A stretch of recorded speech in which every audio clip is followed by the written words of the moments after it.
Chers amis, vous le savez peut-être, avec ce début de l'Avent qui est annoncé, notre pape vient de publier une lettre apostolique In Unitate Fidei, dans l'unité de la foi, pour marquer le 1700e anniversaire du concile de Nicée.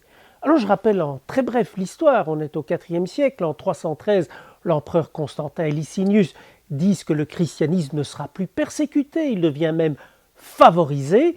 Et du coup, eh bien, des questions qui étaient là, mais qu'on n'avait pas fait surgir durant les persécutions, prennent le dessus. Et la grande question, évidemment, vous dites que vous ne croyez qu'en un seul Dieu.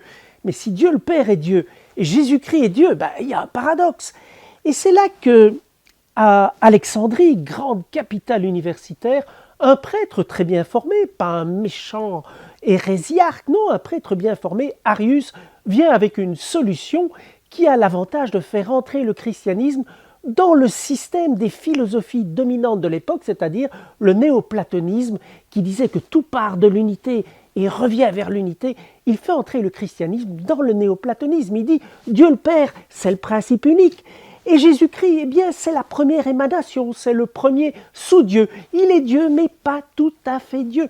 C'est très séduisant parce que le christianisme entre dans la philosophie de l'époque. Mais fort heureusement, le peuple de Dieu, qui ne réagit pas avec sa tête, mais avec ses tripes, sent qu'il y a quelque chose de pas juste. Et il y aura des grands saints comme saint Athanas, saint Hilaire de Poitiers, qui relayeront ça, qui diront « S'il n'est pas vraiment Dieu né de Dieu, lumière née de la lumière, vrai Dieu né du vrai Dieu, engendré, non pas créé, si ce n'est pas vraiment le Verbe de Dieu qui s'est incarné, alors nous ne sommes pas vraiment sauvés, pas vraiment rachetés. » Et c'est donc face à la tentation de réduire le christianisme à un système que le dogme du concile de Nicée en 325 va venir pour rappeler des balises au mystère. Il faudra encore plus de 50 ans pour que vraiment cela s'établisse avec le concile de Constantinople en 381 et cette idée, ce vertige de la Trinité.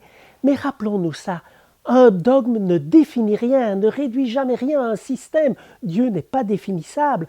Un dogme donne une balise au mystère d'amour d'un Dieu qui s'est fait chair. En ce temps de l'Avent, quand nous nous approcherons d'une crèche de Noël, voyons ce petit enfant. Rappelons-nous ce mystère d'amour qui est que ce petit enfant, c'est tout l'amour éternel de Dieu, créateur de l'univers, qui se fait petit enfant. C'est un mystère à accueillir et ça ne peut pas être réduit à un système. Alors agenouillons-nous devant la crèche, venez, adorons-le. Il est le roi, le sauveur du monde, ce petit enfant. Bonne journée à tous.